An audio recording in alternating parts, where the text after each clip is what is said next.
হচ্ছে না।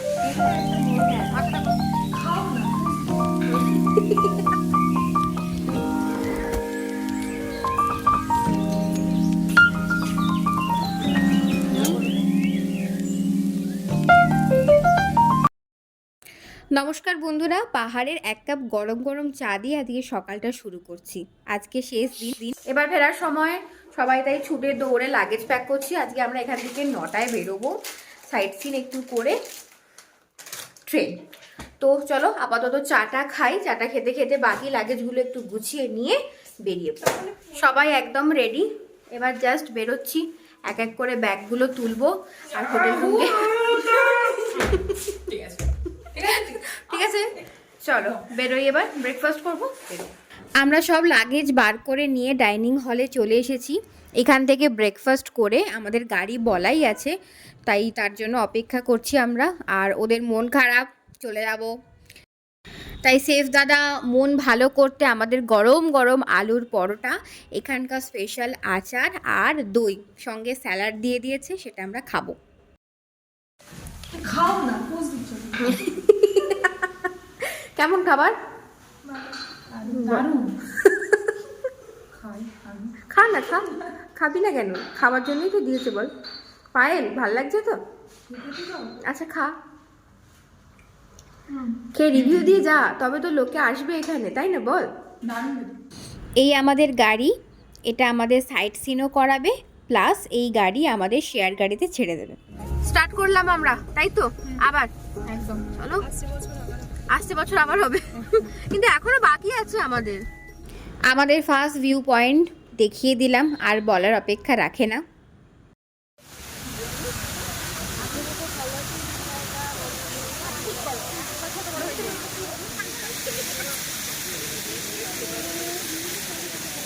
বর্ষাকালে জলের বাহার নেই, তাই এখানে আমরা বেশি সময় নষ্ট করলাম না, তাই অন্য জায়গায় এবার যাব।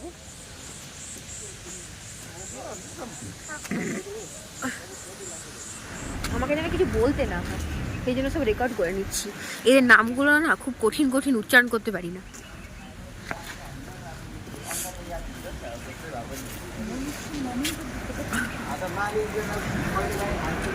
পাহাড়ের একটা জিনিস ভীষণ ভালো লাগে, এখানে সব কিছু এত স্বচ্ছ, যেন ক্রিস্টাল ক্লিয়ারের মতো লাগে।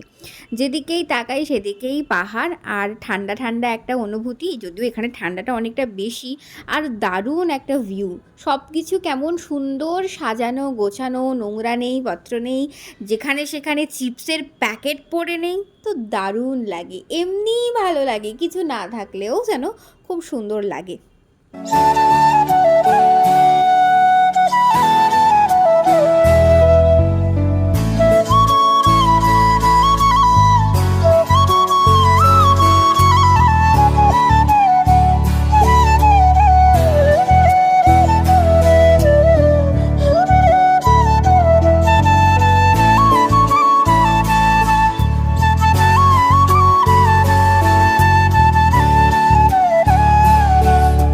যদিও ভেতরে ফটোগ্রাফির পারমিশন ছিল না, কিন্তু ভেতরে দেখার কেউ ছিল না ফটো তুলছি কিনা, সেই জন্য খ্যাচাত খুচুত আবার শুরু।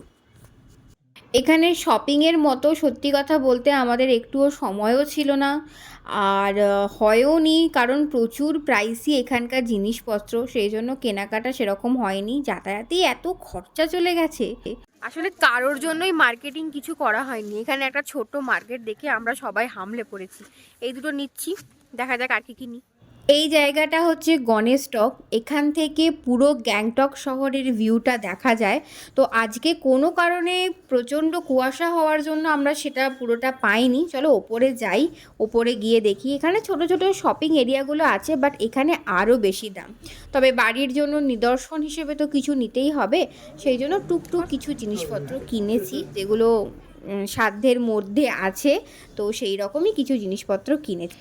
এখানে ফটোগ্রাফিটা একদম অ্যালাউ ছিল না, তো ভেতরের মন্দিরের ছবিটা নিতে পারিনি। তারপর ওখান থেকে আমাদের শেয়ার গাড়িতে তুলে দিল ট্যাক্সিটা, আর তারপর আমাদের ফার্স্ট হল্টিং পয়েন্ট, এখান থেকে আমরা খাওয়া দাওয়া করে যাব এনজিপি। তো সেই জন্য নিয়েছিলাম খাবার বলতে একটা ভাতের ভেজ থালি আর একটা ভেজ থুপ্পা। তো সেটা মুখের অবস্থা দেখে বুঝতেই পারছো কোনো কারণে যে এটা খেতে একদমই ভালো হয়নি। এবার ব্যাপারটা হচ্ছে যে টাকার জিনিস কেনা হয়েছে, সেটা তো ফেলা যাবে না, তাই না? তো সেটা খেতে হবে, কি আর করা যাবে। তো খাওয়া হচ্ছে। এক প্লেট ভাতে আমাদের তিনজনেরই হয়নি। ভাতের থালাটাও খুব একটা যে ভালো ছিল বলবো না, কিন্তু খেতে হবে। গিয়ে এনজিপিতে আমরা খাবো, আমাদের তো বিকেলের ট্রেন, রাতে মোটামুটি আমরা ভালো খাবার পেয়ে যাবো। তো সেখান থেকে খাওয়া হলো, খেয়ে দিয়ে আমরা রওনা দিলাম। রওনা দিয়ে তোমাদেরকে মনে আছে কি, মিরিকে যখন গিয়েছিলাম, মানে ফেরার সময় এই কল্পনা হোটেল থেকেই খাবার নিয়েছিলাম। তো সেখানেই আবার এসেছি। মনে আছে সেই যে আগস্ট মাসে এসেছিলাম একা, আজকে দলবল নিয়ে এসেছি সেই কল্পনা হোটেলে। এখানে খাবারটা জাস্ট তো খাবার দাবার ওইদিকে। চলো চলো বন্ধুরা চলো।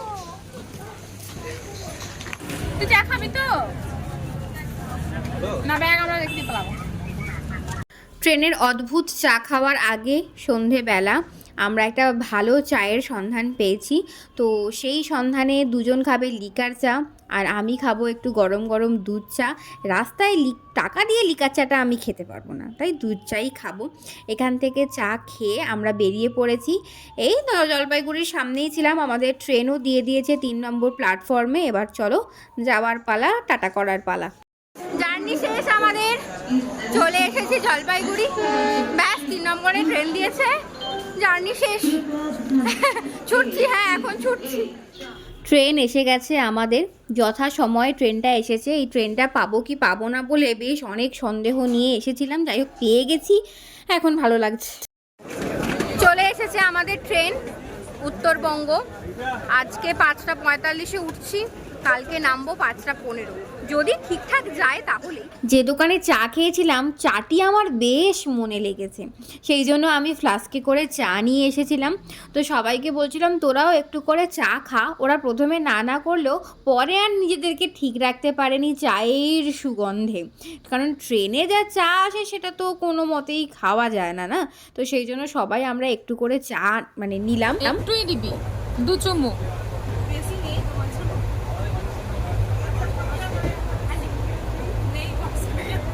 চা নেই, পাইল নিয়ে নে, দেখ আছে কিনা। তাও এক যাত্রী বিতর্ক করাবি, এটা ঝমঝম শরীরে তোদের। তবে খা, আরে ক্রিম কেকের বিস্কুট আছে, খাবি দেখবি অ্যাসিড হবে না। আছে চা, আছে। তাও যাওয়ার আগে শেষটা না খেয়ে নিলাম। মানে যাওয়ার আছে। এবারে যাত্রী সাথীগুলো সবাই খুব ভালো ছিল। একটা জেঠু জেঠিমা উঠেছিল, তো রাত হয়ে গেছে, ওনারাও শোবেন, ওনাদের নিজের লোয়ার বার্থটা আছে। তো সেই জন্য আমরা তাড়াতাড়ি একটু খেয়ে নিচ্ছিলাম 8:30টার মধ্যে। ওখান থেকে যে খাবারগুলো নিয়েছিলাম সেইগুলোই প্লেট দিতে ভুলে গেছে, সেই জন্য যাওয়ার সময় যেগুলোতে খেয়েছি সেগুলোতেই আমি সাজিয়ে দিচ্ছিলাম। নিয়েছিলাম আলু ভাজা, তড়কা আর হচ্ছে এদিকে রুটি নিয়েছিলাম। ব্যাস দারুণ ছিল খাবারগুলো। সেই সমস্ত খাবারগুলো আমি এক এক করে দিয়ে দিচ্ছিলাম, পায়েলকে প্লেটে দিয়ে দিলাম, পায়েলের খেতে সুবিধে হবে।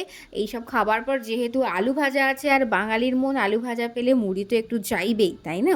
তো সেই জন্য মুড়ি তো নিয়েই এসেছিল পায়েল, তাই বাটি বাটি করে সবাই বাটি বাড়িয়ে দিয়েছি একটু মুড়ি নেব বলে। মুড়ি মাখিয়ে দারুণ করে খাবো। এই যে মুড়ি মাখাচ্ছে বর্ষা রানী। এ তো ট্রেন নয়, যেন আমাদের শোয়ার ঘর। সেই জন্য আরামসে বসে 3 জনে 3 বাটি মুড়ি নিয়ে নিয়ে আমরা যে যার শুতে চলে গেলাম। ও চলে গেল ওপর ঘরে। আর যেটা বললাম, আমাদের যাত্রী সাথী ছিল 2 জন জেঠু আর জেঠুমা। তো সেই জেঠু জেঠিমার খুনসুটি দেখতে দেখতে আমাদের সন্ধে কেটে গেল। এখন ওনাদের শোয়ার ব্যবস্থা হচ্ছে, জেঠিমা বালিশ ফোলানোর চেষ্টা করছিল আর কি, জেঠু ফুলিয়ে দিল। তারপর সবাই শুয়ে পড়লাম আমরা। ও ওপরে, মাঝখানে শুয়েছে আমাদের পায়েল রানী, আর আমি শুয়েছি এপাশের মাঝখানে। ব্যাস ট্রিপ শেষ, নেমে পড়েছি শিয়ালদায়। ওই যে একজনকে দেখা যাচ্ছে না, আর একজনকে দেখা যাচ্ছে। চলো সামনের দিকে এগোই, গাড়িতে উঠি, তারপর বাকি কথা। আমরা শিয়ালদা থেকে এলাম ধর্মতলা। ধর্মতলা থেকে এসবিএসটিসি বাস ধরে ওরা যাবে মেদিনীপুর, মানে বর্ষা মেদিনীপুর যাবে আর পায়েল যাবে বাগনানে। ওখান থেকে নেমে ও আজকে এক্সাম দিতে যাবে, বর্ষা স্কুল আছে আর আমার আছে হসপিটাল। তাহলে ঘুরে ঘুরে ভালো লাগলো তো বন্ধুরা, যাওয়ার পালা। এটা একটু কাঁদ, তোদের চোখ থেকে জল বেরো। মনের কান্না কি চোখে দিয়ে বোঝানো যায়? ইসরায়েলে পাঠাও, আমি বলে দিচ্ছি। আরাম করে বসে পড়ার পর আবার ডাক এলো লাগেজগুলো ঠিক করে রাখার জন্য, সেই জন্য আবার উঠে আসতে হলো। এই বাসটা ছাড়ছিল না, এরপর আলটিমেটলি টাটা করে দিতে হবে। এই শহরের ভিড়ে আবার আমি একা, যদিও ওরা একটু কাছাকাছি থাকে, আমি তো ওই অনেকটাই দূরে ওদের থেকে। এখন মনটা একটু একটু খারাপ হয়ে গেল আমাদের দুটির, মানে তিনটেরই খারাপ হয়ে গেল, পায়েলকেই বা বাদ দিই কেন। চলো, ওদেরও বাস ছাড়লো আর আমিও এলাম। ওদেরকে দিয়ে আমি উবারে ফিরলাম। তোমার বৃষ্টি হচ্ছে, উবার যে মোটোগুলো হয় সেই মোটর সাইকেলে আর কি, মানে বাইকে ফিরলাম আর কি। আর দেখো বৃষ্টি পড়ছে বলে তাড়াতাড়ি ঢুকলাম, হেলমেটটা নিতে মনে নেই ওনার, আর আমারও দিতে মনে নেই, ঢুকে পড়েছে। আমি মেসে ঢুকলাম, মেসে ঢুকে সমস্ত কিছু ডাম্প করে দিয়েছি। ওরা এখনও ঘুম থেকে ওঠেনি, বেশ ভোর। আমি রেডি হয়ে আবার বেরোবো হসপিটালের জন্য। এক্ষুনি ঢুকলাম, এক্ষুনি রেডি হয়ে আবার বেরোচ্ছি, কারণ আজকে আবার ডিউটি আছে, তো হসপিটাল যাব, সেই জন্য ব্যাগ বাগিচা নিয়ে একটু মুড়ি নিয়ে যাচ্ছি, কারণ খুব খিদে পেয়েছে। এখন খাবো না, হসপিটালে গিয়েই খাবো। চলো যাই তাহলে। এত ঘুম পাচ্ছি, এত ঘুম পাচ্ছে, মনে হয় একটু ঘুমিয়ে নিই।